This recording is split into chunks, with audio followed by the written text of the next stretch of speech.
Hello, I'm going to be doing my capstone over the Sepoy Mutiny. A little historical background on the Sepoy Mutiny. It was a large rebellion that took place in India during 1857 against East India Company rule. The British viewed Indians as inferior overall, and this conflict came as a shock to many in Britain. British soldiers were seen as protectors and heroic for their service in this conflict, despite the many casualties they inflicted in proportion to British casualties. Uh, the Indian perspectives were varied in their reasonings for mutiny. So one such perspective is the Rani of Jhansi.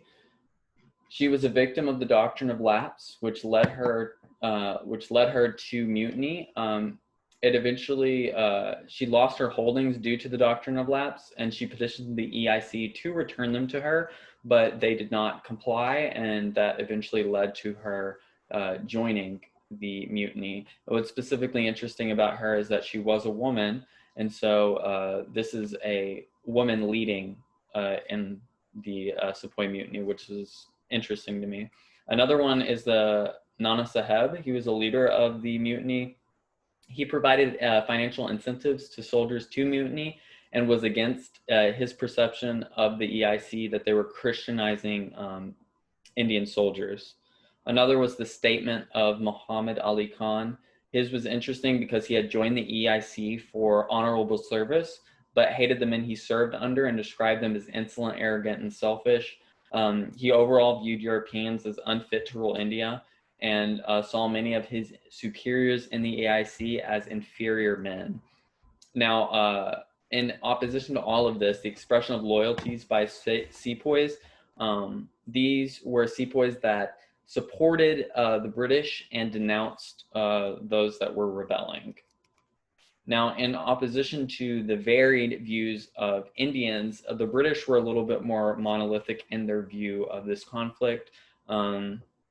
General Nicholson specifically wrote that neither grease cartridges, the annexation of Oud, nor the paucity of European officers were the causes for the conflict. For years, I had watched the army and felt sure that they only wanted their opportunity to try their strength with us. His view was that European soldiers were always at odds with Indian soldiers and that the conflict was going to be inevitable, not that Britain caused the conflict. Tennyson's poem, The Defense of Lucknow, is a classic heroic failure narrative. It uses a lot of romantic language, and he glorifies the sacrifices of the men of Lucknow amid overwhelming odds. Another perspective is Lady Inglis. She was the wife of Lieutenant Colonel Inglis, who was sent to relieve the siege of Lucknow. In her diary, she espouses like a suspicion and general distrust of Indian soldiers. She specifically wrote that these sepoys were most mild-looking men and used to amuse themselves during the day by playing with the children. I used to watch them and could hardly fancy that they were murderously inclined. But overall, she had a very negative opinion of Indian soldiers. The next perspective was Colonel Mackenzie's encounter with an Indian woman.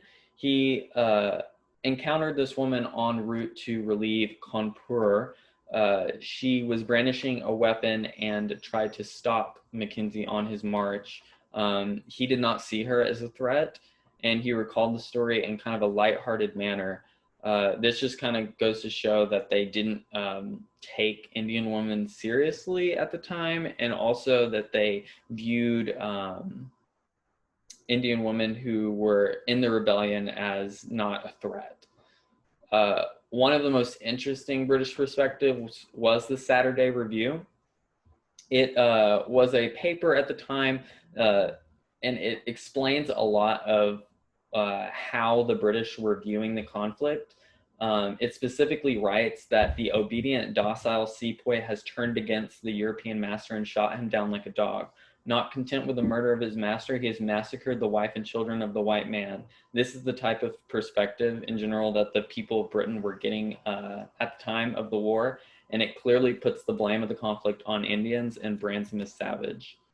Now, wrapping up, it overall, like British attitudes were almost unanimously marred with suspicion. towards Indians. And they saw a lot of the Indians as savage, disloyal, and borderline evil. The same can be said for the Indians as well, though. They kind of viewed the British with the same light, and so it was kind of inevitable that this conflict was meant to happen.